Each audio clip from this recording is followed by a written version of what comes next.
Gather, veterans. It's time to join the fight. The long war begins.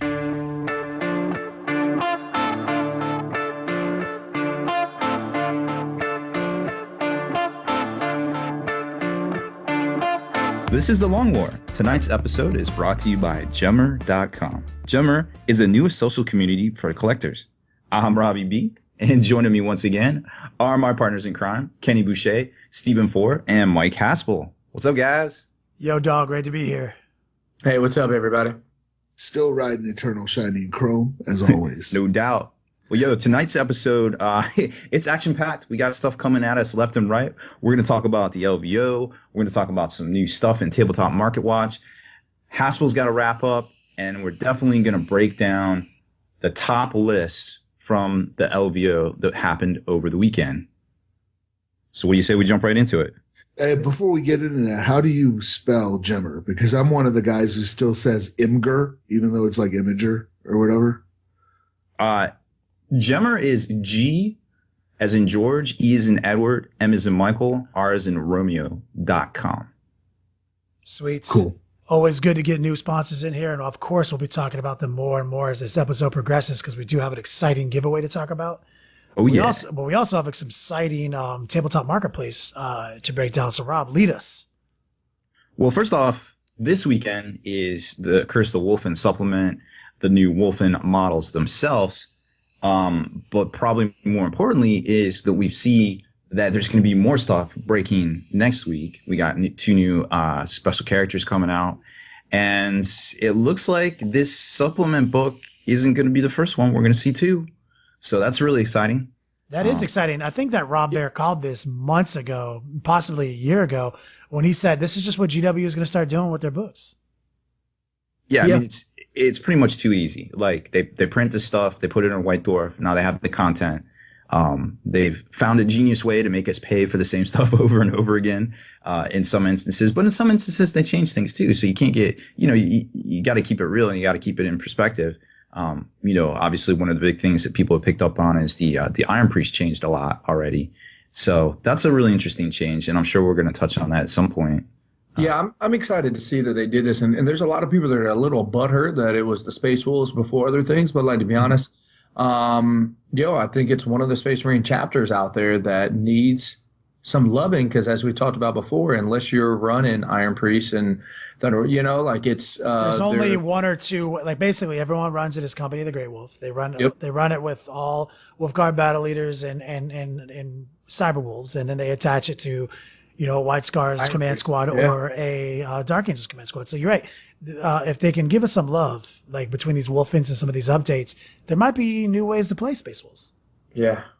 And I think what's really cool about it is, obviously there was only two Astartes chapters that have books to be updated, the Space Wolves and the Blood Angels. The Blood Angels technically got an update, but, the Space Wolves hadn't really had a 7th edition book, I guess, if you want to call it that. Well, no, I guess they did. It came out last year, yeah. So that's really interesting. I didn't even think about that. There's no secret. GW loves their Space Wolves. They love their Eldars. They love all that stuff. So they're going to get the love, and they're also popular armies that since there's a lot of people buying and playing those models, it's just good business to focus on them.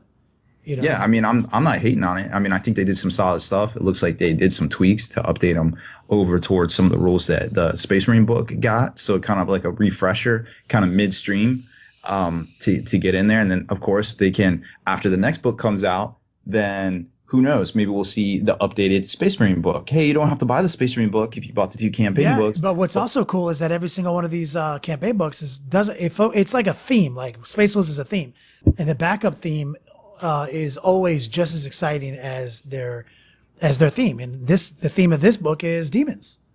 Yeah, kind of the backdrop, the dramatic foil, so to speak, is demons, and they got some really interesting updates too. Yeah, they didn't get no punk bitch formation updates. They got some real deal Holyfield action. Yeah, absolutely. Like, I am really pumped for all the demon princes in the world. Yeah, I think you know, our buddy EJ obviously plays demons, and Kenny too. And I think it's going to come down to if you're going to run demons, you definitely got to do a lot of book work. So that's expert level kind of 40K stuff. If you're going to start playing some of these. Yeah, advisory. If you play demons and you want to play demons at the highest level, it's an advanced army list. Otherwise, you're going to find yourself in 2.5 hour time limits, never getting out of turn 4 because of the management, the document management, and the combo management it takes to run that list at a high level. So you're going to find yourself frustrated by not being able to play it to the max, and you're going to be frustrating your opponents by never getting out of turn 4. So those are things you never want to happen. So I definitely recommend going back to your Beats Laboratory and play testing these demons, especially these new demon combos, which we're not going to break down this episode because this episode's all about the LVO. But next episode, you can expect some army lists and some breakdowns. And what I like about it is that it's got that bringing hobby back perspective to it, because, you know, like we said, when Marines came out, everybody had Land Raiders. Well, a lot of people have Demon Princes just kind of sitting there. So it kind of reinvigorates that hobby for people. Oh, snap. I got 3 Demon Princes. Let me go pick up another Demon Prince. Now I got to convert one to be Slanesh, one to be Khorne, one to be whatever. You know, and you get those hobby juices flowing, and it just creates that excitement and that buzz that we haven't seen in like 7 weeks already, you know? That's a good point. Like, yo, man, I'm just itchy for it all. And I can't say that. I mean, I get butthurt every time it's not what I want to play, but then that shock like wears off after a couple of days. And I'm like, okay, what do we got? This is pretty awesome. I can't hate, you know?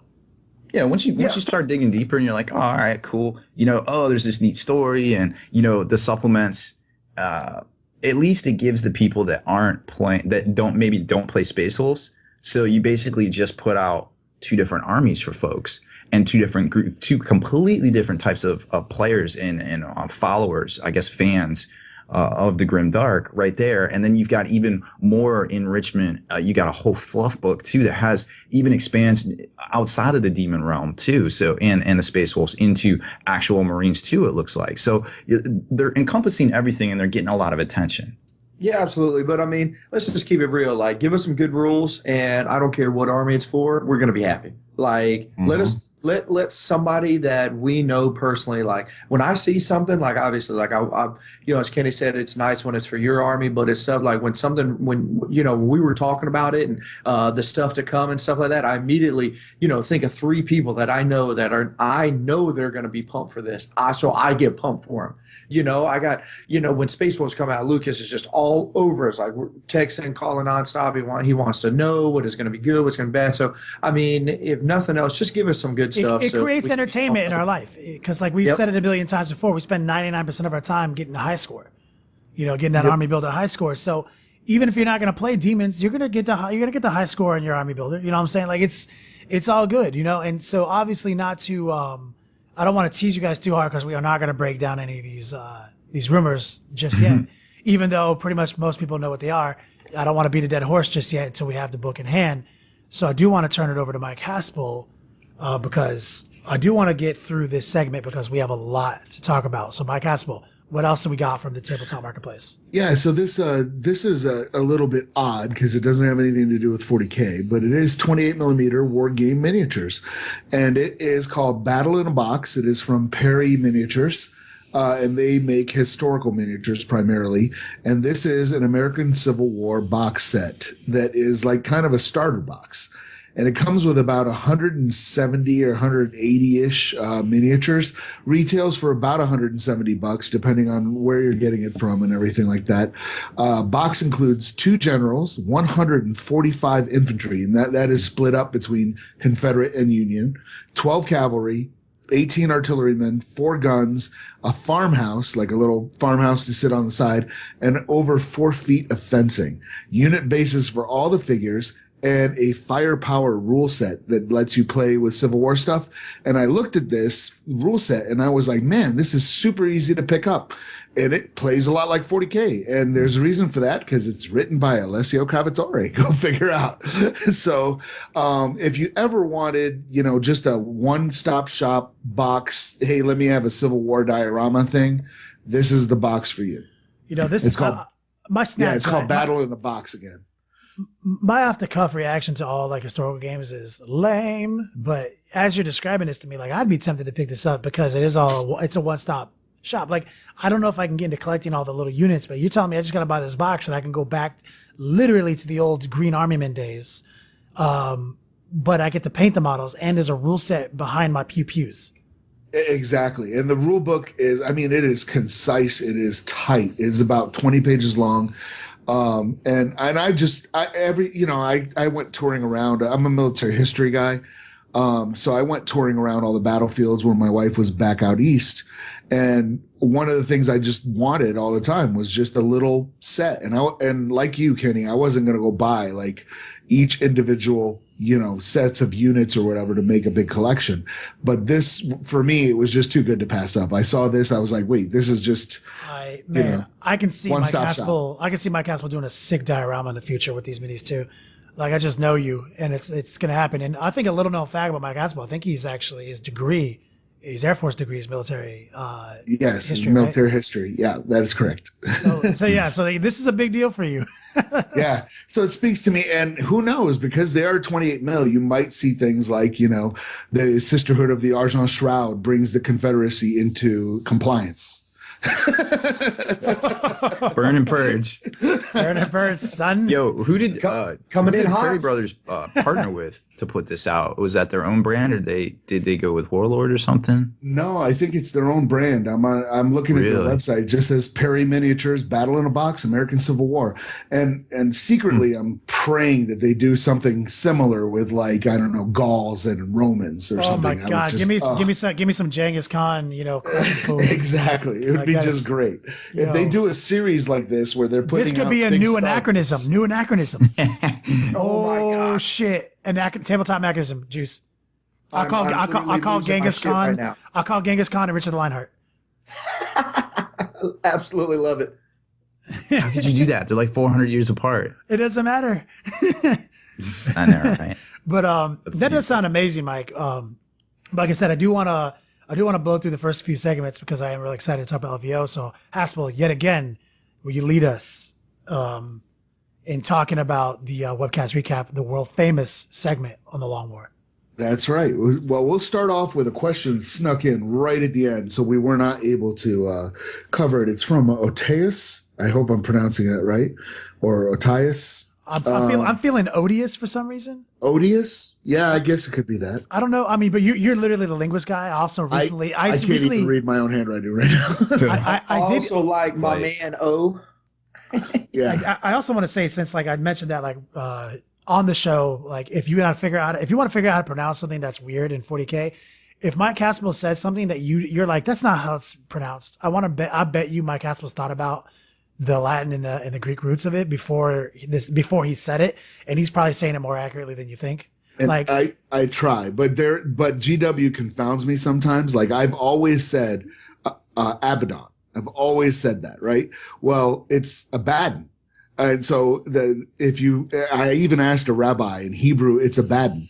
And then the last video that GW put out, they said Abaddon, and I was like, "Yeah." Somebody even called us out on one of our videos. Oh yeah, they were brutal. They said the same thing you said. So, but also like Vindicari Assassin. Everyone says the Vindicator Assassin or Vindicator Assassin, and you're the one who was like, "Dog, it is literally like a Latin word. It's Vindicari." And I was like, "So I always say Vindicari now after you said that because I'm just like, you know what? I don't know how words work."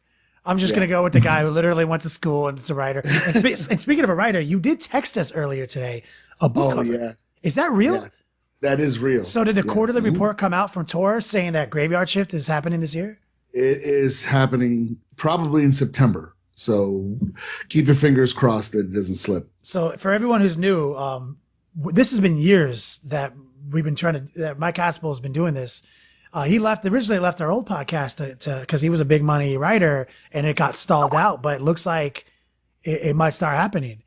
And so what's going to be awesome here is that we're going to be posting definitely this cover art, if we're allowed to, all over our media to get you guys ready for Graveyard Shift, which is literally the best book ever written.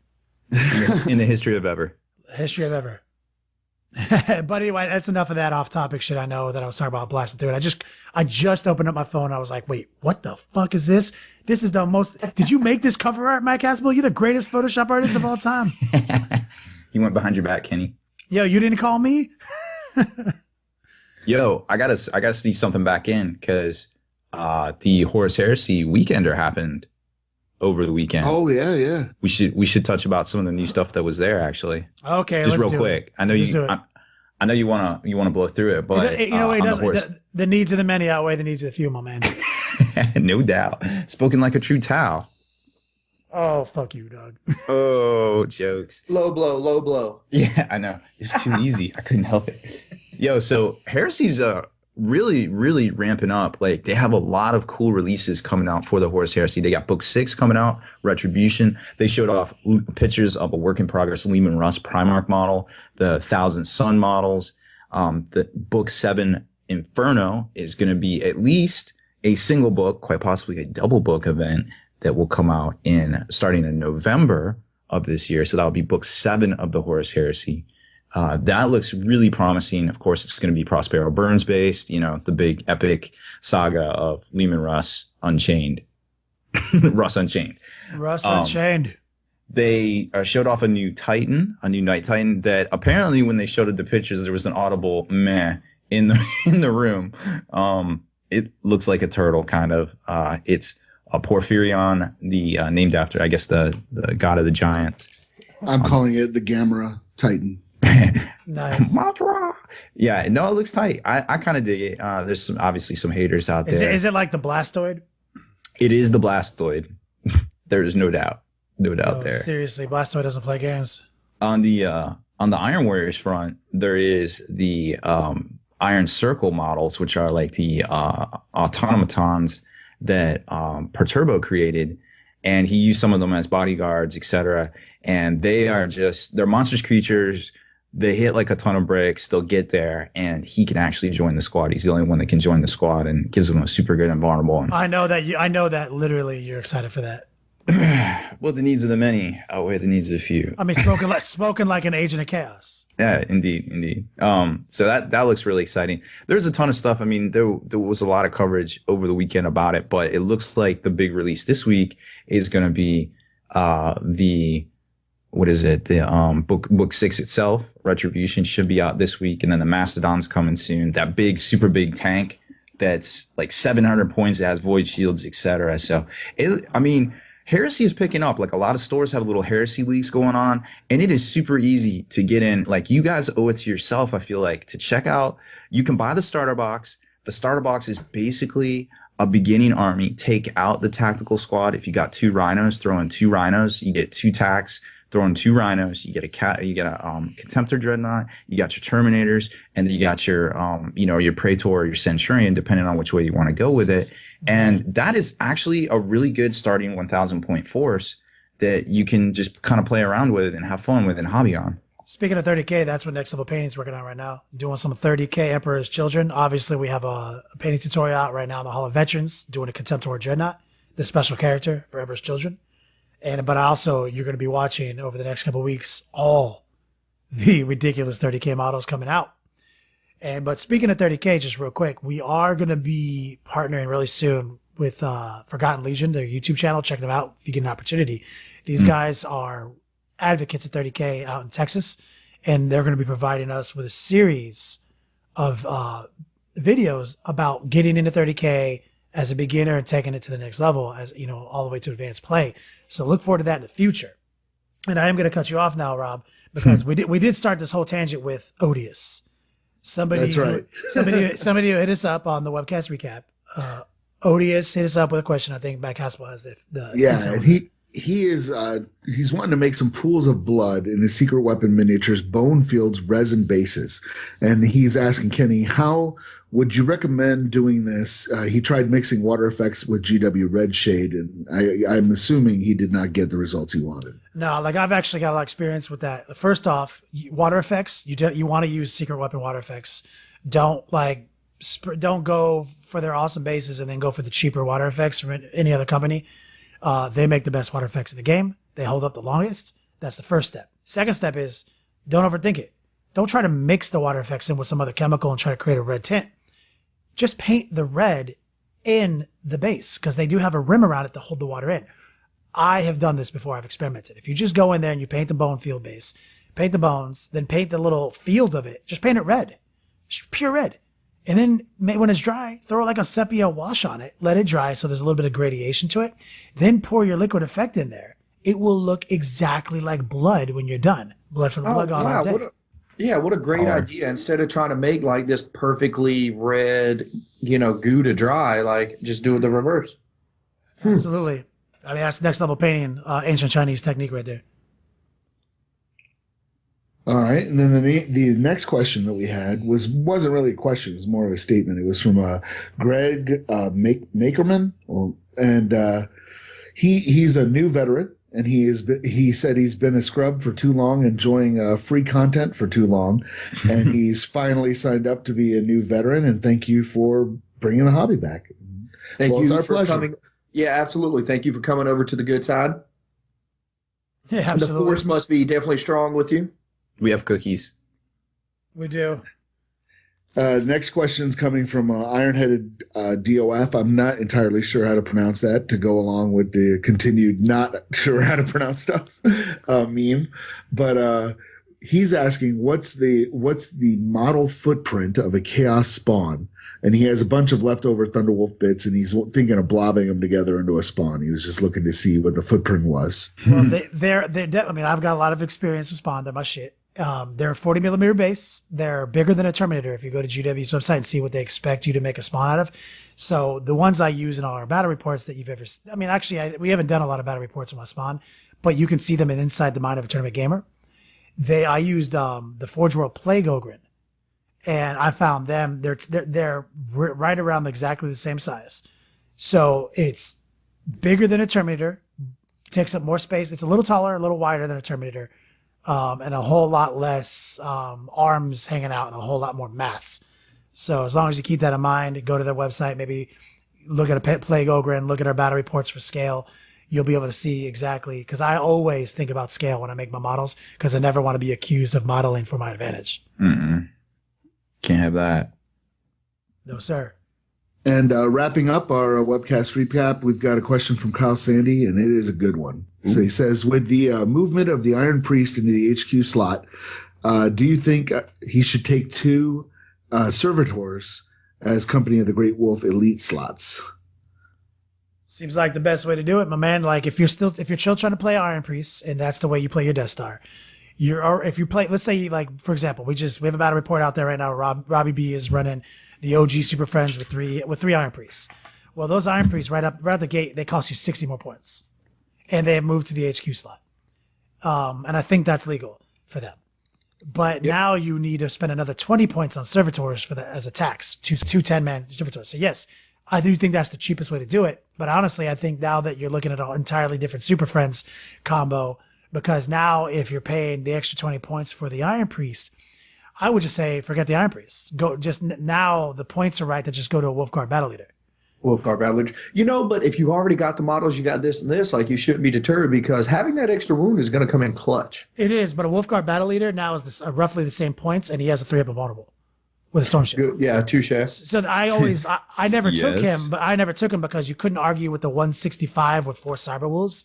But now that you're looking at, 185 for the same combo, Wolfguard Battle Leader has 3 wounds, and he has a Storm Shield, and he can take 2 Fenrisian Wolves, which aren't as good as Cyber Wolves, except for when you're fighting up against grabs. So if you feel that you're in and out with guys with 6-up armor, it makes you better against grabs. So my suggestion, if you're looking to abuse this, is Wolfguard Battle Leader. If you're looking to just use the models you have, definitely go with the Servitors. There it is. Heard it first. All day. So I think that's pretty much our webcast recap, isn't it? Yeah, that wraps it up. Yep. Yeah, pretty much. Yeah, what a great webcast, man. Like, they have just been getting bigger and bigger. I do want to take a second and shout out to everybody who tunes in on Wednesday at 8 p.m. Eastern time and kicks it with us. We have people from everywhere, from across the pond to other ponds to lakes and other different kind of bodies of water. And down under. Boats, people on boats. Worldwide. Yeah, prestige. So thank you guys.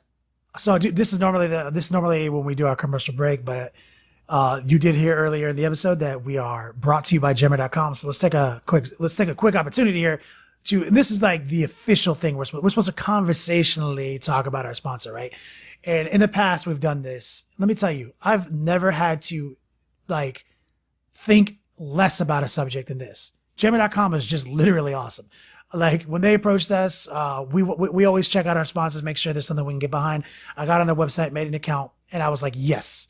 I immediately joined all the clubs. Like literally, this is Facebook, but for collections. You know, like we talked about it before. One of the CEOs of Gemr.com was one of the guys. I think Rob said it. He was an appraiser for Antiques Roadshow.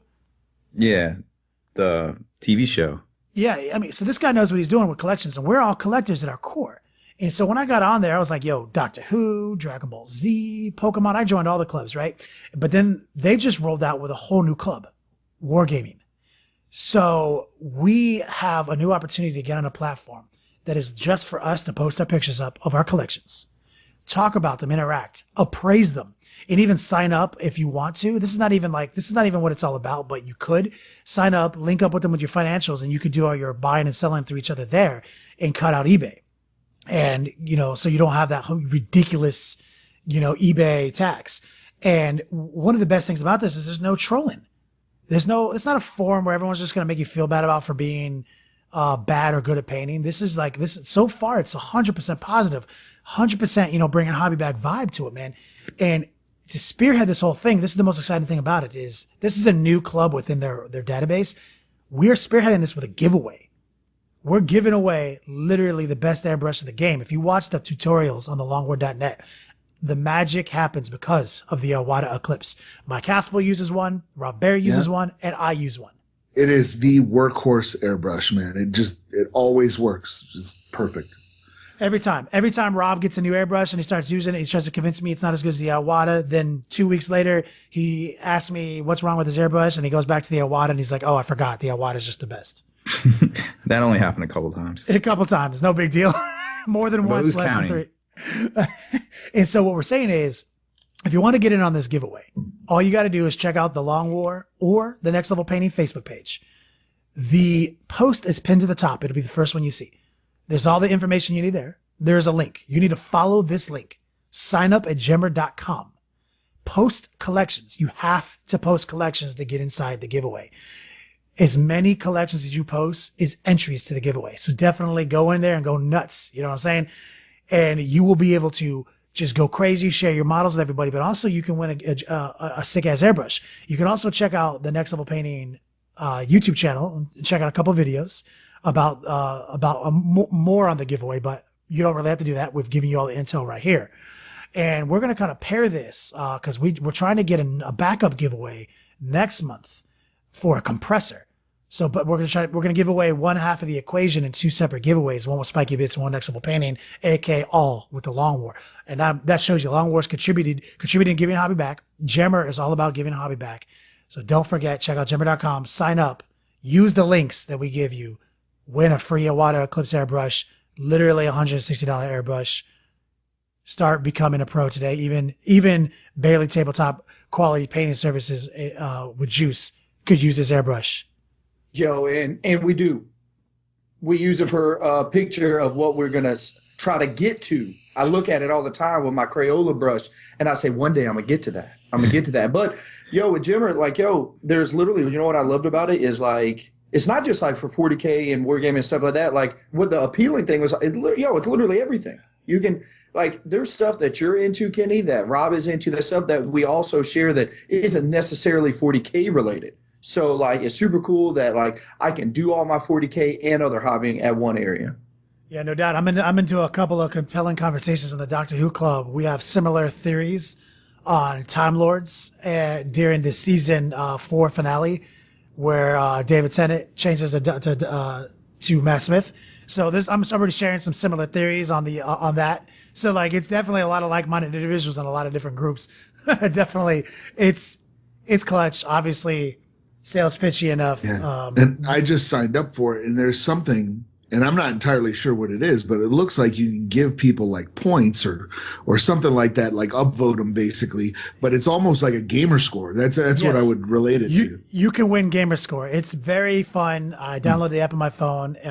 Don't use your phone for the giveaway though. There has been some people have reported that there's been a little bit of difficulties there using the link on their phone. So use your PC to get the giveaway. But once you've done that, use your phone, use the app. It's literally, I've wasted a ridiculous amount of time swiping through Doctor Who and Dragon Ball Z and 40K shit.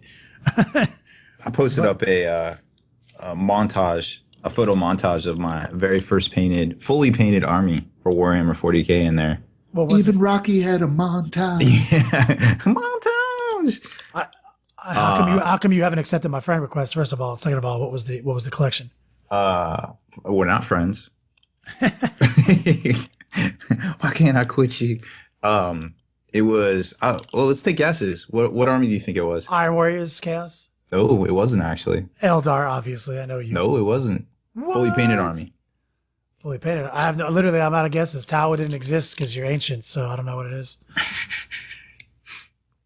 It was a Black Templar army inspired by Codex Armageddon. Holy shit! I need to see those pictures.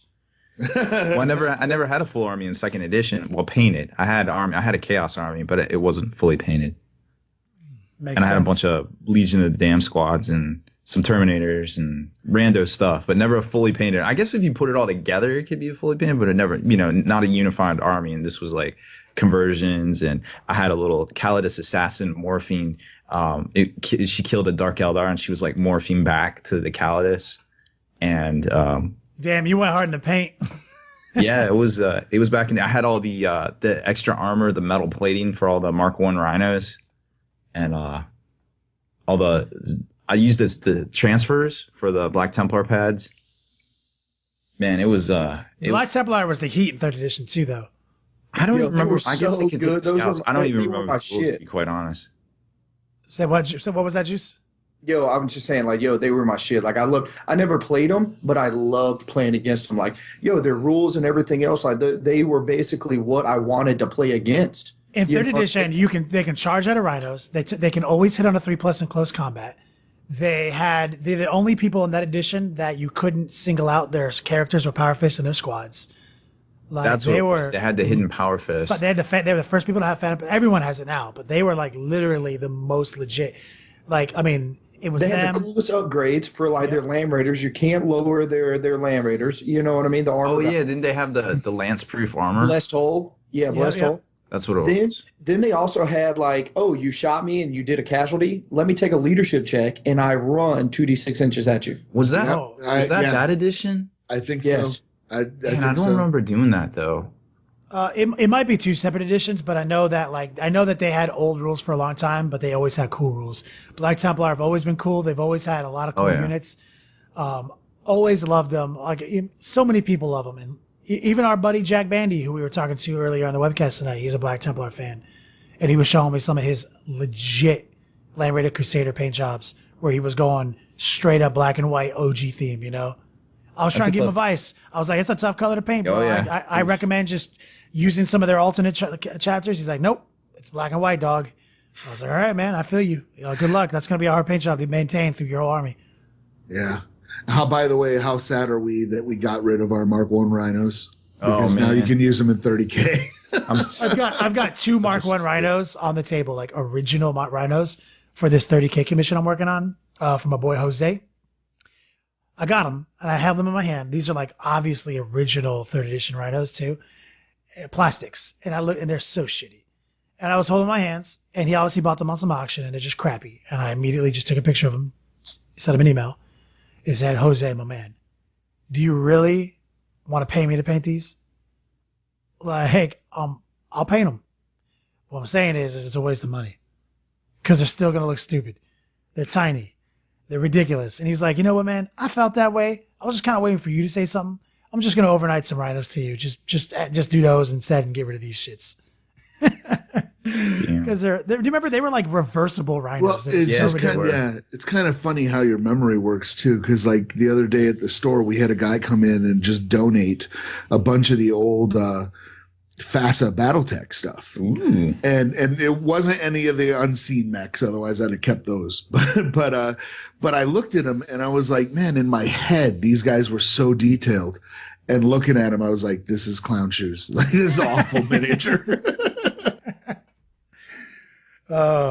Good times, good times. But let's do it. Let's get into the meat and potatoes of this episode. LVO, LVO. LVO all day. Rob, give it to us.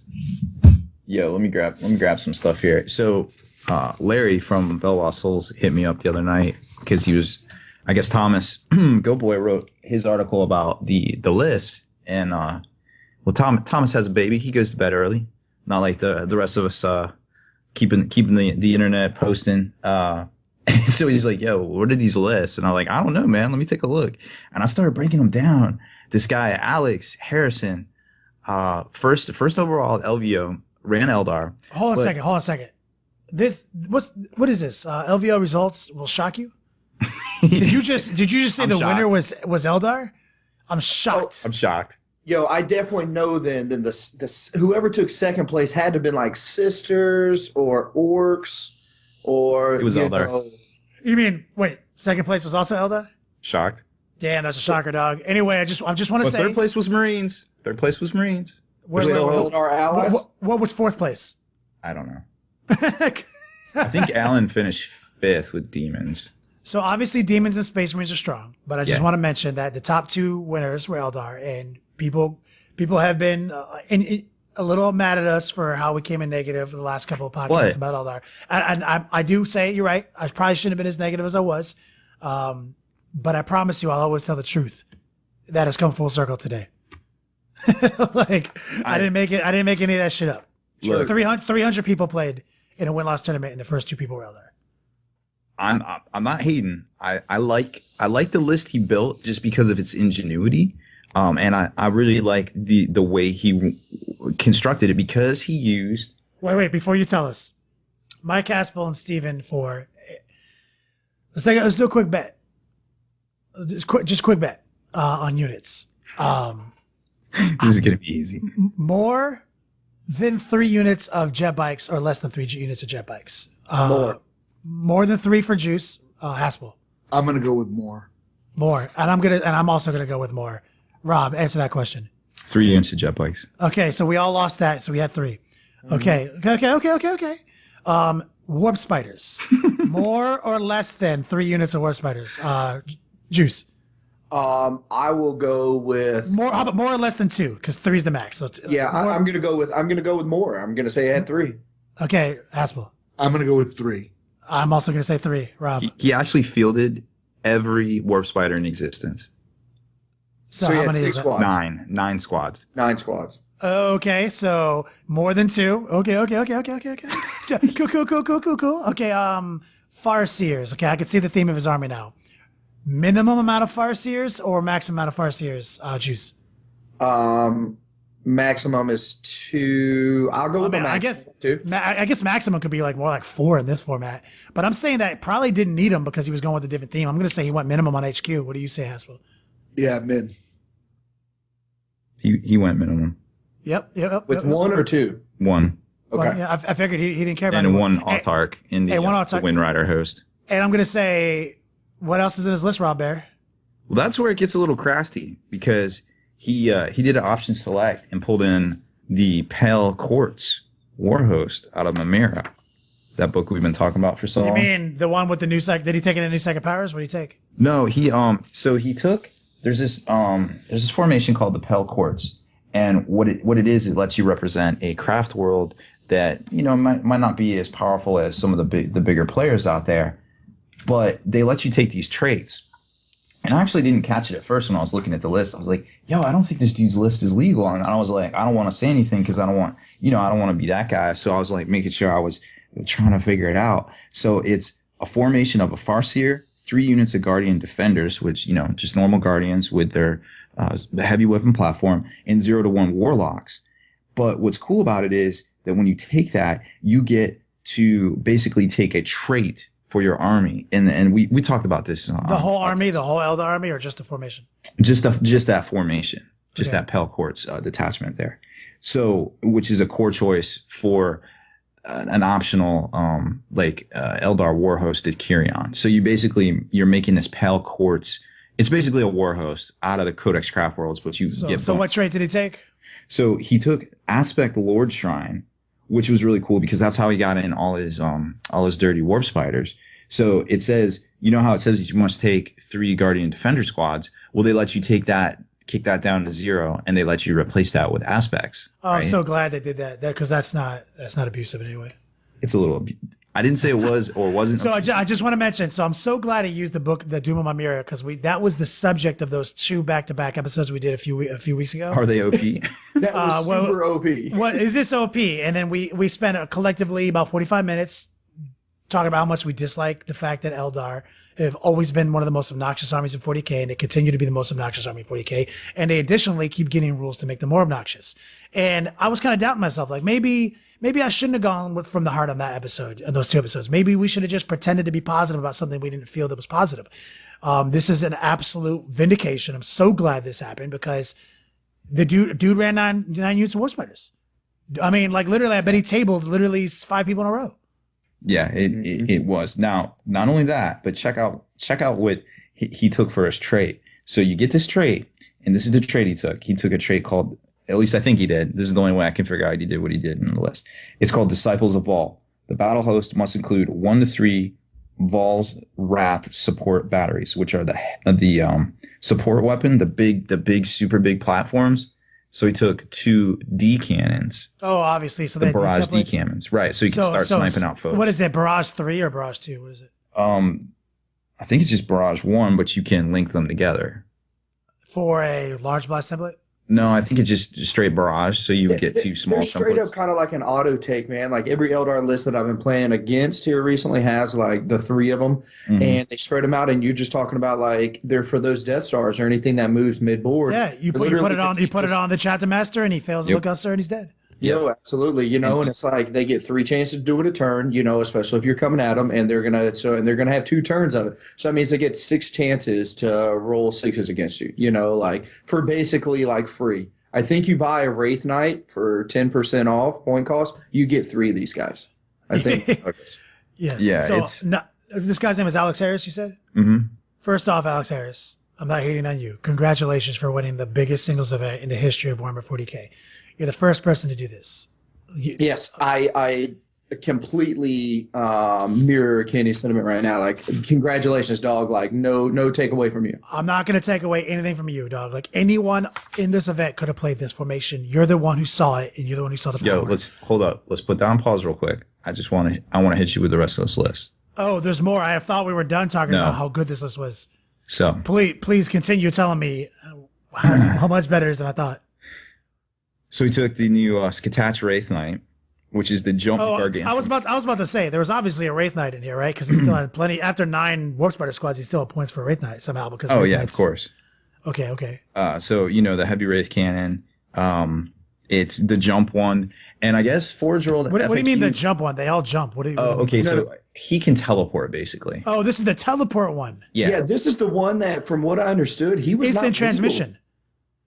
Yeah, basically, and Forge World put out an FAQ in an email to a bunch of folks, and it got reposted and such, because he basically moves the same distance, but he basically teleports, which is, people are like, well, why don't you just jump? It's stupid to teleport because it's the same exact thing. Like, you can jump over stuff. Who cares if you can just teleport there?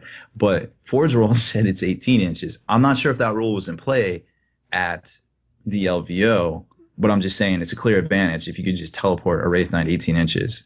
Obviously. So imagine that they handled it the way they needed to handle it, because there's so many rules, and the ITC is very thorough. But it's kind of like what I said. Document management is not the answer to 40K to bring a hobby back. That's why we're not trying to do a document management FAQ with a ban list. Like, essentially, ITC is a gigantic ban list that has to be updated through, and they do it responsibly. They do votes. They talk to people. They have a bunch of real people on the council. The problem is it's a daily update. You have to update it every time a new book comes out. You have to read every page. You have to talk. The document management will let things through the cracks. If you did what we're doing, and we're not saying what we're doing is right yet either. We're in the fledgling stages of what we're doing. But our belief is hobby scores, which is 0 document management, could do the same thing without massive document management. So, like, there would be no chance of this guy playing in an illegal list. You wouldn't have to make an audible on the field and say, oh, we didn't mention this. let's just say he goes 12 inches instead of 18 for this tournament. There's no chance of that. So I don't want anyone to take anything away from Alex Harris. I'm sure when he built this army, the documentation online made it fine. Yeah, at that moment. I didn't dig deep to see that because honestly, it didn't really matter to the list, but it is noteworthy. Now, there's one last unit in here that I was like, is that an error? And I started looking at it, and I was like, I know what this guy's doing. And it's, again, ingenious and very, very creative in the way he did this. He took an Inquisition detachment. Codius? Please tell me there was no Codius, because obviously he didn't say Codius. No, it wasn't Codius or Codius. What? It was just a generic Xenos Inquisitor, right? Just straight flat-footed, but he put 2 servo skulls on him. So that people couldn't scout up on him? Couldn't scout up on him, and then again he has the D weapons, the D batteries in the back. Yeah, so he gets 2 or 3 turns against Death Stars, which is fine. I'm all about anti Death Star. Don't get me wrong, that's fine.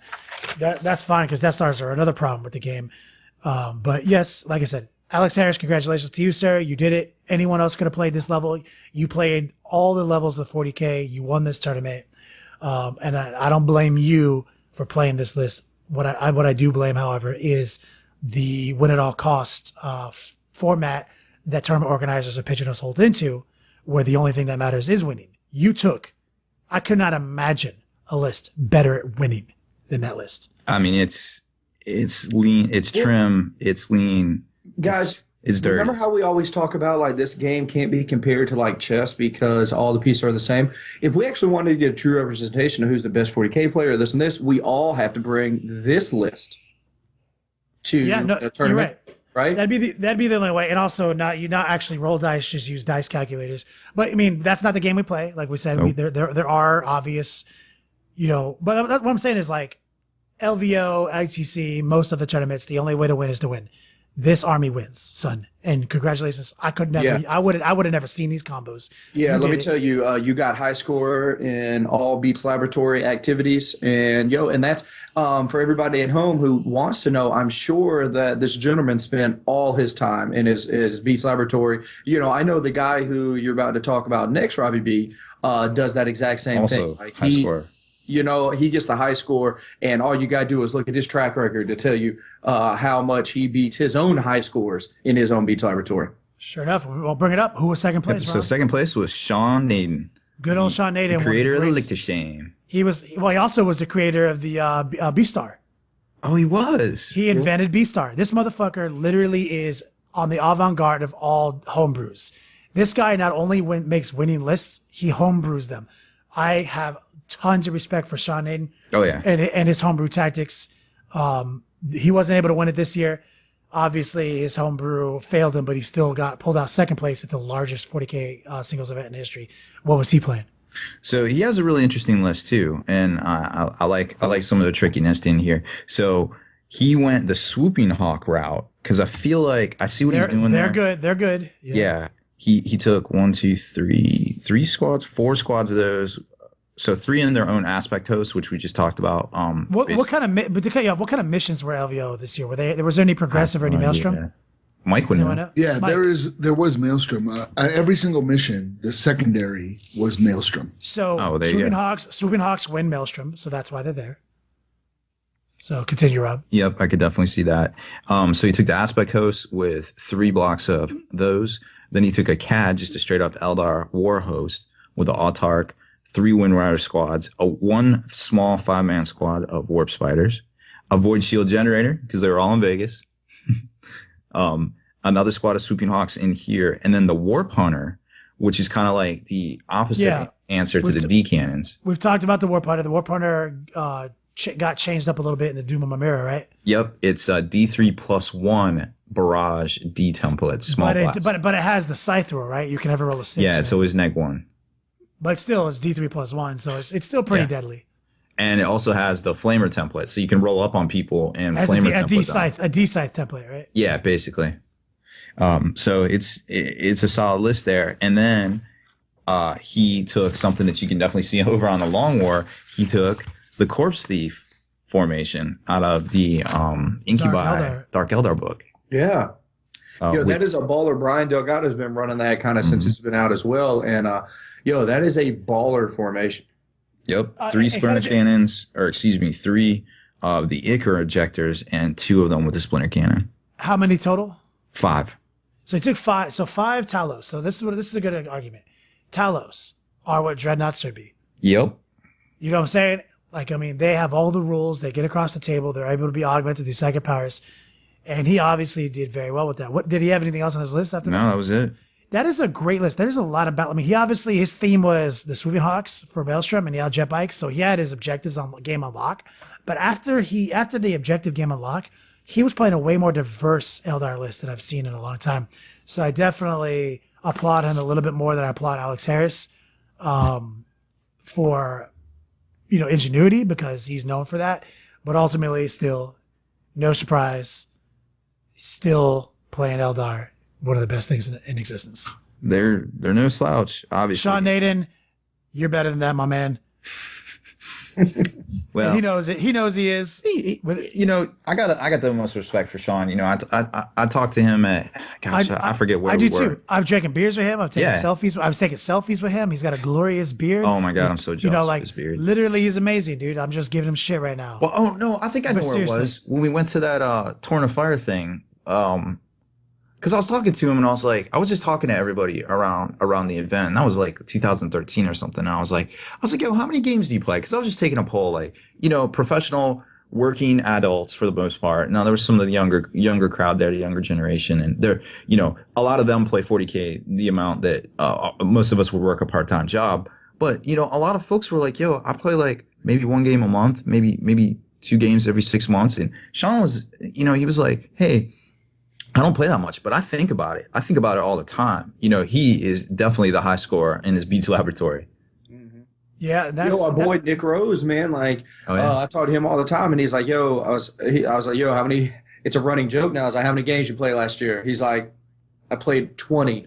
How many? And we're at grand events, and I won 4 of them. Yeah, 9 at Nova, 7 at Chicago. This and this. It's like. So some people can break the mold. Some people have enough experience, enough talent, that now it's just a thinking game for them. Would you agree? Oh yeah, I agree. It's 200%. 40K is definitely all about list construction at this point. And if you want to play that game that used to exist like in the 3rd and 4th edition era, that is Horus Heresy now. Go over to Horus Heresy, you will have much more hobby enjoyment and fun on the tabletop playing Horus Heresy than you might in the current environment of 7th edition. If you're looking for the tabletop tactic versus the army list tactic. Mm-hmm. Yeah, that makes sense too, because the game is 40K has always been skewed a little bit more toward list building than gameplay, and fantasy was a little bit more tabletop than list building. Well, fantasy is a different world now, and all we have is 40K, and 40K has skewed even more toward list building than tabletop gaming. But you're right, Heresy exists, and there's a lot more tabletop tactics to Heresy. So if you're down and you're not feeling it, definitely check out the 30K scene. They are a community that is growing. It's going to continue to grow, and these guys are all about the hobby love. Yo, well, before we get off LVO, Haspel, I'm definitely trying to hear about your experience and how LVO was. This is an event that's been going on now, I guess, for 3 years, and I've yet to be able to go. And this is Vegas is my shit. I can't wait to go, and especially go and play 40K. But I have this motto right now. It's and have been for years. I'm not going to Vegas for my first time being a buster. If I have $5, $10, $8,000, $12,000 and I can just gamble, buy whatever I want around, I'm not going to go. So until then, this is where I'm at. So Haspel, I'm trying to live vicariously through you. Let's talk about it. Well, it was an excellent event. I want to throw that out that Reese and Frankie and all the people with Frontline ran a really sharp event. I had a great time. And it wasn't just a 40K thing. In case people are listening, they had War Machine, the War Hordes or whatever, Infinity, Malifaux, all kinds of stuff. They had narrative events. They had their night joust that they had that was supposed to be this small event where these nights, I think they wound up having 50 people. Cool. Different nights. And they had prizes for all kinds of stuff. The first guy who gets blown up or, guy who blows up another night by blowing up or whatever. So they had prizes for all that kind of stuff, little awards and stuff. And it was really well done. I met a lot of veterans there, and I apologize right up front. I was a little bit sauced so I don't remember all the names. I do remember like Tim and Chris from Scotland, from the UK, stood out. I met Nova Star. I met Greg and his son. Met a lot of dudes, but did you say Nova Star? The Nova Star? Let me tell you something about Nova Star. He was our original hater. Way back in the day. This Nova Star's the best, first off. He started off by saying, "Fuck juice." Yo, super clown shoes. That guy. Oh. When we brought Juice in back in the old days when we were on the old podcast that shall not be named, we brought Juice in and he's like, "Fuck this guy. He's the worst." And we were like, "Damn, Todd, that hurts, man." And he was on our iTunes reviews. He's like, "No, I got to give it 1 star." And then as time has gone on, he has commented and finally he's been commenting on the Longboard stuff. And it's like, "No, man, it's good now." Like, he literally about a couple months later, after posting that, he's like, he retracted his 1 star, put in a 5 star, and was like, "Yo, I came in a little too hot. What I said was not accurate. This, and this." So he was the first, my inaugural hater. But also we turned him because I think he eventually realized that we do love this game and we do speak from our hearts. And Nova Star, I'm so sad I didn't get to meet you at LVO, but I'm happy that Haspel did. Yeah, he's a good dude. He's a good guy.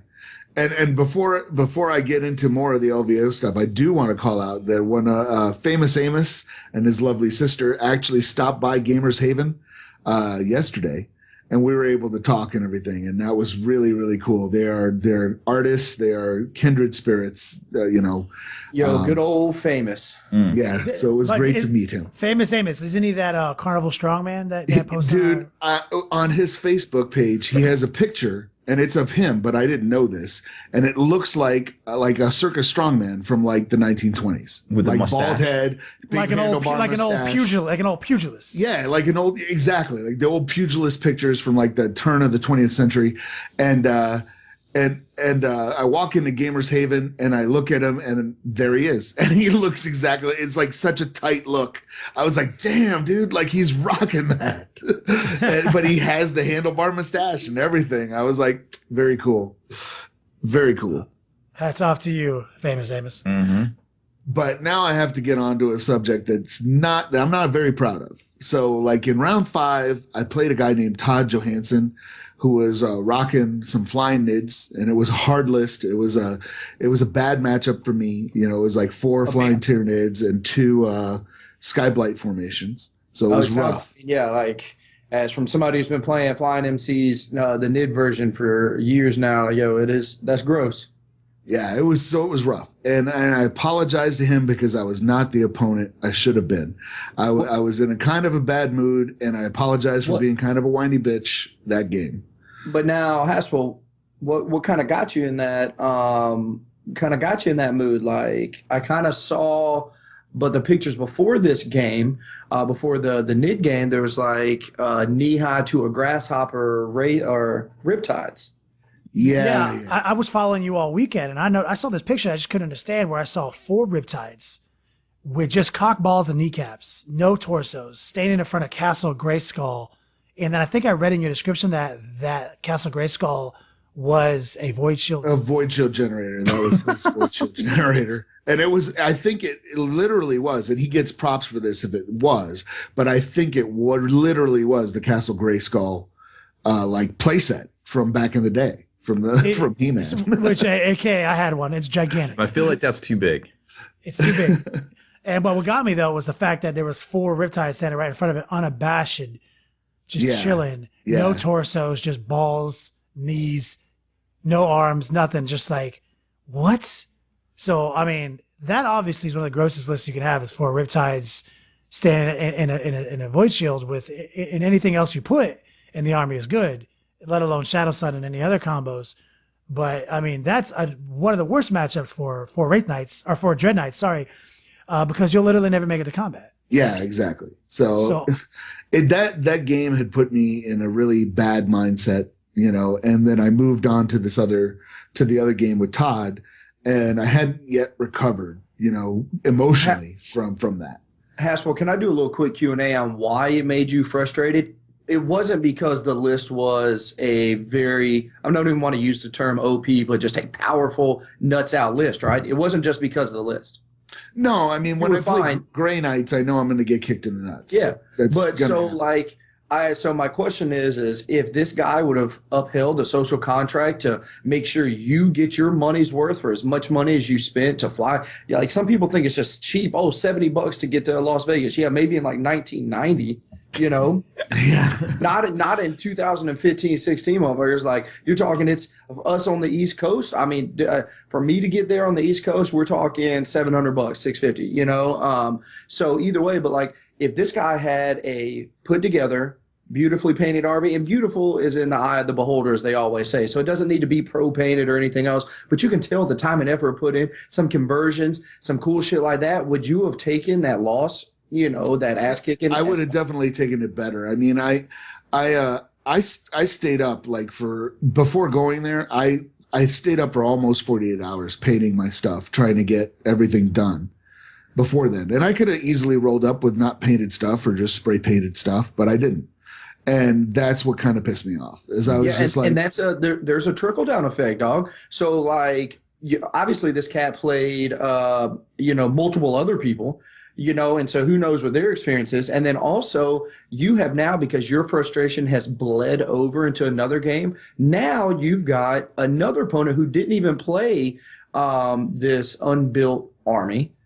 He is now, his social contract is kind of blemished because of playing against you because you were frustrated at it. It's a ripple effect. A huge ripple effect. So just multiply that. There's 6 games or 8 games or whatever. Multiply that by 8 opponents, and then they have 8 shitty opponents next. You know what I mean? So you're talking on the upwards of 25 to 30 people who can be pissed off over one person. Like that's how easy it goes, guys. Like for anybody who's got a 50-person event, or 100-person, like this is literally how easy shit can go south. Yes. Yeah, and I do want to. I'm sorry, Kenny. Go ahead. No, I'm sure you're about to emphasize it, so please. Oh, I was just going to emphasize that this is not the rule at tournaments. There are some people that are like, well, this is why I don't go to tournaments, and it's like this is an exception. Like this does not happen all the time, So that's why it kind of stood out at me. I was just kind of like, really? Like, seriously? Yeah. Sometimes I slip through the cracks. There's 300 people. There's, you can't blame the TOs when they put up a rubric, they do their best. And then this guy literally can just blend into a crowd. And I'm sure he acted really cool during the game because he knew he had a stupid looking army with a stupid, Castle Grayskull, so I'm sure he acted extra cool to try to mitigate that during the game so nobody would turn him in, which is a problem. I feel like when you don't have hobby scores, that's what you get. Yes, he could not get away with that in a tournament that had hobby scores.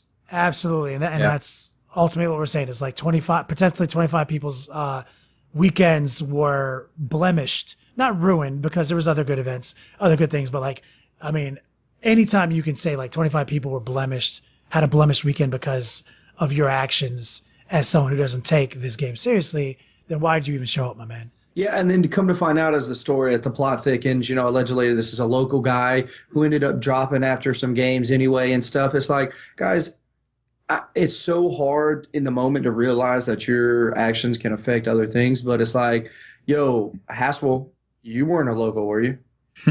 Right. Exactly. Like, anybody else that he came, I mean, you're talking drawing in 300 people to an event, a singles event. There ain't many. There can't be more than 20 or 30 locals because everybody else is flying in, from across the country and even outside of the country. So, like, you got to take it a little more serious than that.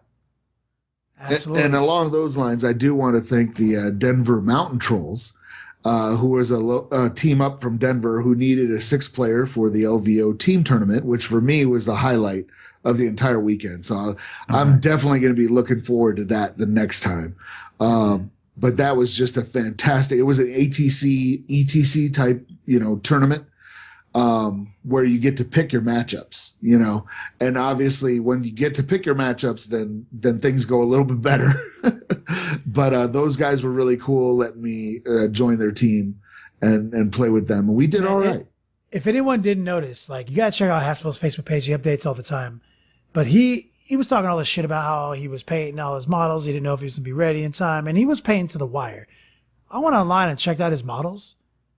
I have never seen a more beautifully painted army on the wire on the last second than your ETC team army that you built for these guys with these guys. Oh, thanks very much. Yeah, it came together quick.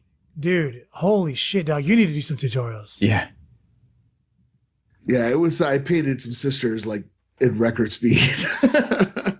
I don't even know. Color scheme looked fresh, details looked amazing. You did a great job, man. Like, I'm super impressed, and I'm glad that it was only just. I'm glad that your weekend blemish was still pretty small, and I'm glad that you were able to realize that you didn't, reach out and apologize to your opponent. And I hope he listens to this because we do mean that. Like, it's a damn shame, man. And please, if you could reach out to us and contact us, we'll send you a sticker. Or something. For something, because Haspel didn't mean to. We didn't mean to. We were all on the same network. We were all texting each other, live updating. He's sending us these pictures. We were all in a bad mood. We all would have messed up if we had just played that Tau guy. And I always say control the controllable. And one of the things you can control, even though you might think you can't, is your attitude. And I did not control my attitude going from that one game to the next. Now afterwards, I kind of had a moment to do a reality check, and I went into my next game just, okay, I'm gonna have fun with this. I don't care if I'm gonna have fun. I just made it a rule, and I had a great game, even though I got tabled in that other game too.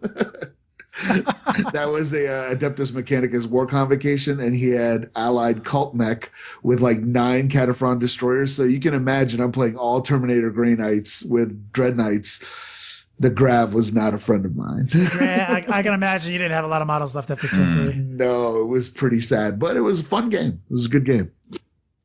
I'm glad you kept it real, my man. So I think that we're pretty much out of time. Yeah, it's time flew on this one, I feel like. If I had to guess. It flies by. Yeah, no doubt. So I think for next week, we'll definitely be touching on the Wolfen and I promise you we'll have an army list. Oh, yeah. For some of that.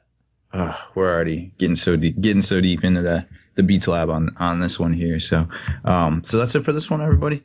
Make sure you're heading over to longwar.net. Obviously, it's the home of the battle reports for exclusive content, early access videos, and more. Become a veteran of the Long War today. Deleted scenes, bonus content, and all the interviews and post-game wrap-up videos can be located in the Hall of Veterans on thelongwar.net. Visit thelongwar.net today and try a week completely free with no strings attached. That's not all. Thelongwar.net is also your hobby resource for exclusive early access with an ad-free experience to all your favorite videos. Members of the Hall of Veterans gain early exclusive access to multiple hobby videos,